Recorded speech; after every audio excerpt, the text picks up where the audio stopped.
So welcome everyone to our event today, Anger, Rage and Relationship with Sue Parker Hall. Hi.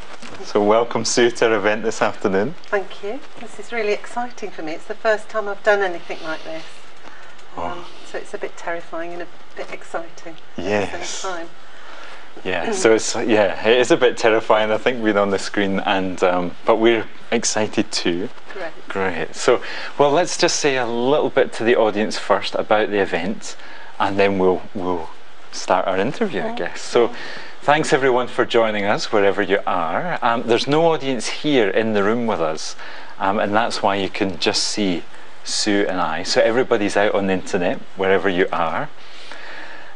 You should be able to see to the right of your screen the chat room, and Sue and I are looking at a big screen behind the camera with the chat room on it. So please feel free to write your comments, any questions you have for Sue, get them in the chat room, and we'll watch that text and hopefully have a bit of an interactive experience. So great. We're looking forward to that. So online events is, so some sound breaking up. We're getting some feedback from the chat room already, which is good. Online events is at home in Scotland, in Livingston, so it's nice to be here. But Sue, you've been doing a workshop in Glasgow this weekend, so you've joined us here, but I guess you're not usually located in Scotland, so maybe you could tell us where you are. Okay, well, I'm the other end of the kingdom. I'm in Cornwall, West Cornwall, so kind of Land's End way, really. I'm a psychotherapist and counsellor in private practice, specialising in my empathic anger management, and also have a small supervision practice, and I'm a freelance trainer. So you're a busy lady, yeah. So you work in Cornwall face to face. Yes. And I guess you take your freelance training around the country. That's right, yes, Which is why you were in Glasgow yesterday. And it is, yes. And a lovely day I had as well with Glasgow folk and Scottish folk yesterday, and on Friday. Yes, it was great. Sounds lovely. Now, I'm just noticing your microphone, Sue, is just a little bit off. Can you just pull your lapel in a little bit? Just kind of turn it round. That's great. Okay. And that should give us some clearer sound. Okay, great. Yeah, so I mean, we're here to talk to you about your work, what you're really passionate about. Your book and our interview is called Anger, Rage and Relationship. Can you just give us an idea about, your work, what you're excited about, Sue? Yeah, for sure. My work began with my first placement, which was in a women's refuge, and I was really curious about how few of the women were angry, and yet I felt very angry. In fact, what I felt was enraged, I've later realised. So that was my starting point, really, thinking where is the anger, where is the rage? So it was the absence of anger that first hooked my curiosity. And then I began working with so-called perpetrators. I hate that word, and I haven't found a better word for it yet, so if anybody listening's got a better word for it, I'd really appreciate it. Oh, well, that sounds like a real invitation to the audience, yeah. So something about that word perpetrator that, it just doesn't sit right. It doesn't do it for me, no. And what astonished me was when I did the history taking for people in the refuge and for the perpetrators, in inverted commas, if you covered up the names and the genders, the early history in terms of trauma were very similar. And that just really made me interested. I didn't like the way men were being worked with in probation and prison service. I don't like the psychoeducational one-size-fits-all programme that's rather like a sausage machine that's ironically turns men into objects, often what they're accused of doing to women. Right, okay. And just the whole, doing a lot of research into domestic abuse, finding that it's not as it seems. Not all men are patriarchal terrorists.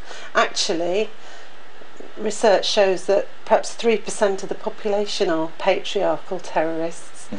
And similar numbers of women would also be kind of terrorists. And yet all men are treated as if they're terrorists or terrorists in waiting, and treated in this programme in exactly the same way. So I just felt there was an injustice about it.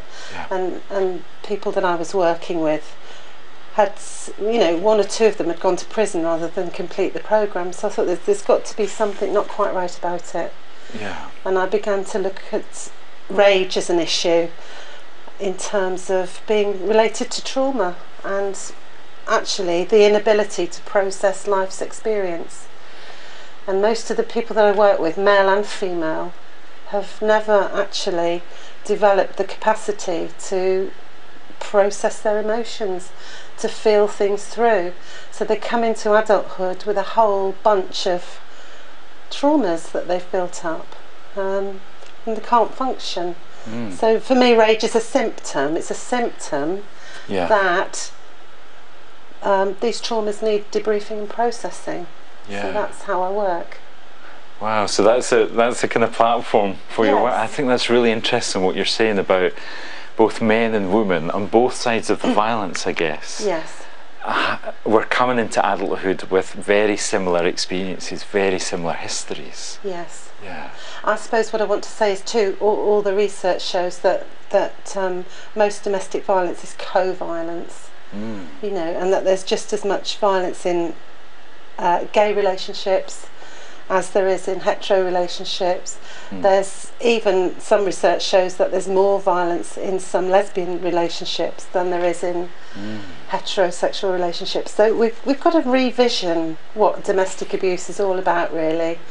It's not just about men, it's about humans, it's about people.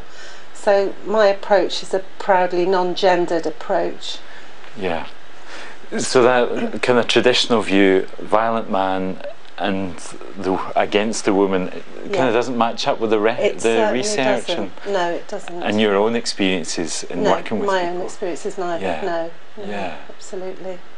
There's a whole dam of research in America, and I'm hoping that this kind of dam will burst and that will kind of clear away this, what feels really outdated, this approach. It's based on a political ideology, a feminist ideology.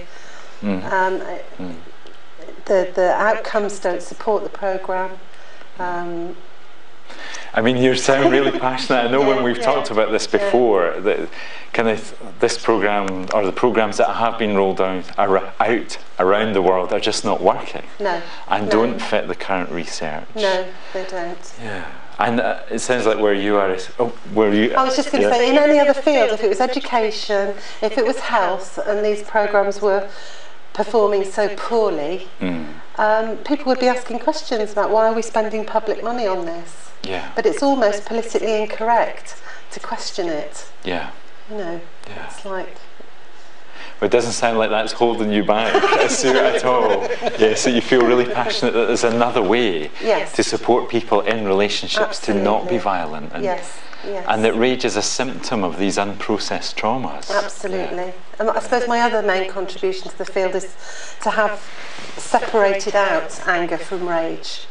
Because traditionally in the psychology model, and I think in the general kind of psyche, anger's at one end of a continuum and rage is at the other.